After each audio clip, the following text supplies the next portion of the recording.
ये सेकंड है आपका न्यूटन रैप्सन मेथड। इस मेथड से भी हम क्या अलजेब्रिक इक्वेशन के रूट फाइंड करते हैं। ये एफ एक्स है equal to zero. F X का मतलब आपको कोई भी एक अलजेब्रिक इक्वेशन दे रखी होगी। जो एफ एक्स है वो एक फंक्शन है। फंक्शन का मतलब क्या है कि कहीं एक्स वाई जेड पर ये फंक्शन एक्स को क्या करेगा, इंटरसेक्ट करेगा। तो इंटरसेक्ट क्या करेगा, तभी तो हमारा यहाँ पर F X equal to zero रहेगा। ठीक, F X equal to zero. Newton Raphson method में क्या करते हैं, सिर्फ और सिर्फ हमें एक रूट फाइंड करना पड़ता है, एक और एक।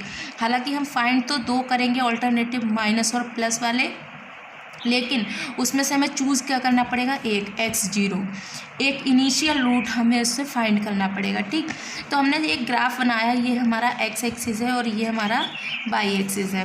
ठीक, तो ये हमारा क्या है, एक्स एक्सिस पर हमने यहाँ पर एक इनिशियल क्या रूट एक्स जीरो माना। ठीक, और ये हमारा कोई फंक्शन है एफ एक्स।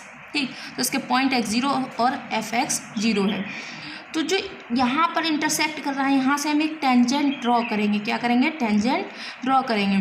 टेंजेंट ड्रॉ करेंगे, टेंजेंट की इक्वेशन लिखेंगे और वहाँ पर हम by equal two by zero लगाएंगे। ठीक, by equal two by zero ना लगाकर हम एक्स ज़ीरो लगाएंगे। खैर छोड़िए इस सबको, लेकिन ये फॉर्मूला होता है इसका, X one equal to X zero minus F X zero upon F dash X zero. ठीक, अब देखिए वर्किंग रूल कैसे कैसे इसको करते हैं। सबसे पहले F X equal to zero equation first, find root initial root X zero such that X zero जो है वो मतलब लगभग ज़ीरो के इक्वल होगा।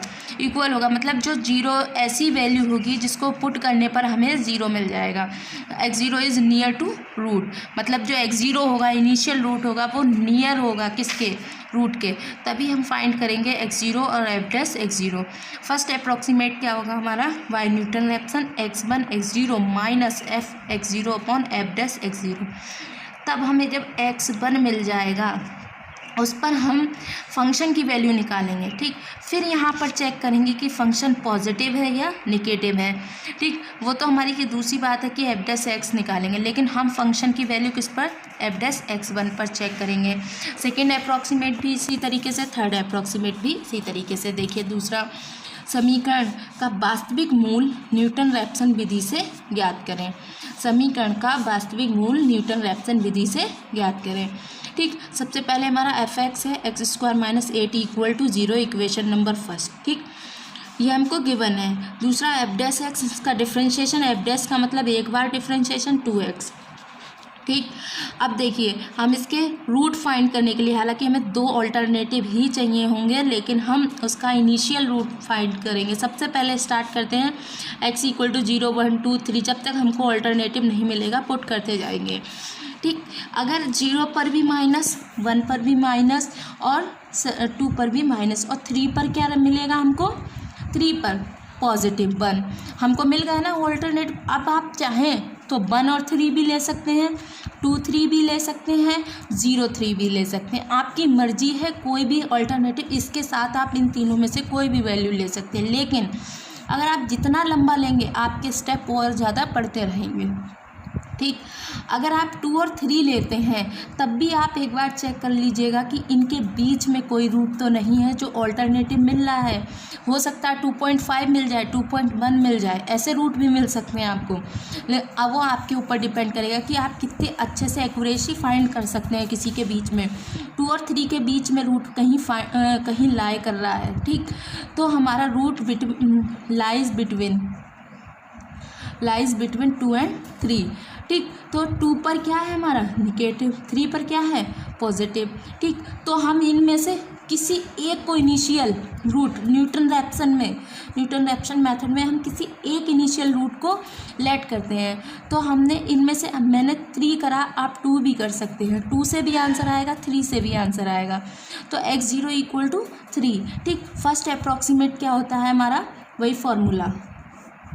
ठीक, फॉर्मूला लगाया, हमने वैल्यू पुट करी, ये F3 मतलब एक्स ज़ीरो की वैल्यू 3 थी, तो फंक्शन में मतलब 3 रखेंगे और एफ डैश एक्स में भी 3 रखेंगे और वैल्यू फाइंड करेंगे तो हमारा 17/6 आएगा, जो कि पॉइंट में इतना आ गया।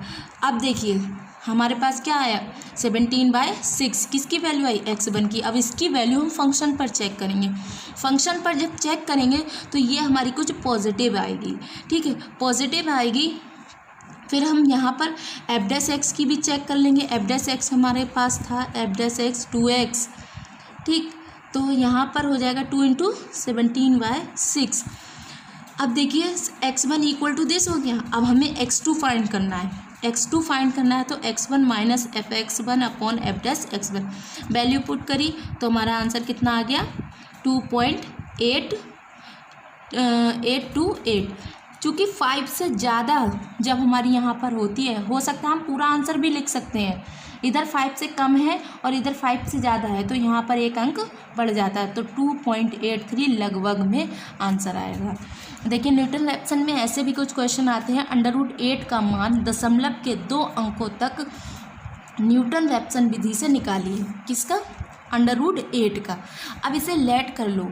लेट क्या है हमारे पास x इक्वल टू √8, ठीक। अब हम दोनों ओर क्या कर देंगे स्क्वायरिंग बोथ साइड, ठीक, बोथ साइड, ठीक, बोथ साइड स्क्वायर करेंगे तो हमारा x² इधर 8 और ये क्या हो जाएगा (8) इधर लेके आएंगे 0, ये फंक्शन हो जाएगा। और हमने जैसे पीछे करा है वही क्वेश्चन है, ठीक। अब तीसरा देखें 10⁻⁴ का मान न्यूटन रैप्सन विधि से 4 दशमलव अंक तक निकालें, मतलब 0 पॉइंट के बाद भी हमें 4 अंक तक इसका आंसर निकालना है। सबसे पहले इसमें देखिए हम पहले जो मेथड न्यूटन रैप्सन लगा रहे हैं वो भी लगाते चले जाएंगे और नहीं तो फिर दूसरा फॉर्मूला भी लगा सकते हैं। सबसे पहले हम इसे लेट कर लेंगे किसके इक्वल, x के इक्वल। x के इक्वल करेंगे तो ये 1/3 इधर पहुँचेगा तो 3 हो जाएगा, फंक्शन की वैल्यू ये निकलेगी। f' निकाला। रूट फाइंड करने के लिए हमने स्टार्ट करा, अगर आप चाहो तो 0 से भी स्टार्ट कर सकते हो। 0 से स्टार्ट करोगे तो 0 यहाँ पर क्या 0 -10 तो क्या आएगा -10 जो कि निगेटिव रहेगा। 0 1 2 3 तक हमने रख लिया, ठीक। अब 3 तक रखा, हमें फिर मिल गया 2 और 3 के बीच, ठीक। अगर इन दोनों के बीच में लाई करेगा, ठीक, और आप वैल्यू पुट करना 2.1 2.2 2.3 2.4 2.5 हो सकता है आपको 2.4 और 2.5 क्या ऑल्टरनेटिव मिले, ठीक, ऑल्टरनेटिव मिल जाए। हो सकता है ये नेगेटिव मिले और ये पॉजिटिव मिले, तो 2 और 3 के बीच में हमारा क्या रूट लाई कर रहा है। तो 2 और 3 के बीच में हो सकता है हमें एक जो 2/4 पर हमको मिला निगेटिव और 2.5 पे मिला हमको पॉजिटिव। तो हमने 2 और 3 का अगर हम आधा भी करेंगे तो हमको मिलेगा इनके बीच की वैल्यू 2.5। हमने अपनी तरीके इसको हम 2-3 तरीके से कर सकते हैं। आप चाहो तो पहले वाले मेथड से कर सकते हैं। आप इसको इनिशियल वैल्यू मान लो x0 इक्वल टू 3 भी मान के करेंगे तब भी आंसर आएगा, ठीक। अगर हम इन दोनों के बीच की वैल्यू निकालें तो 2.5 इसका ले लें हम क्या इनिशियल वैल्यू, क्या ले लें 2 और 3 के बीच होगा क्या रूट, इसका रूट, तो 2.5 ले लिया हमने x0, ठीक। अब अगर हम चाहें तो वही अप्रॉक्सीमेट लगाते रहें। और एक फार्मूला भी होता है क्या, यदि n एक घन मूल x हो तो, जैसे सपोज़ कोई n की पावर 1/3 है, उसको इक्वल कर लिया हमने लेट, ठीक, ये हमारा फंक्शन की वैल्यू बन गई, f' फाइंड करा। तो इसका फार्मूला निकालने का डायरेक्ट फार्मूला कुछ ये होता है। अब हमारे पास x0 की वैल्यू पता है, फर्स्ट अप्रॉक्सीमेट निकालने के लिए n इक्वल टू 0 रखेंगे इसमें, तो हमारा क्या बनेगा 1/3 2x0 प्लस n और क्या है x0 का होल स्क्वायर, ठीक, ये रहेगा।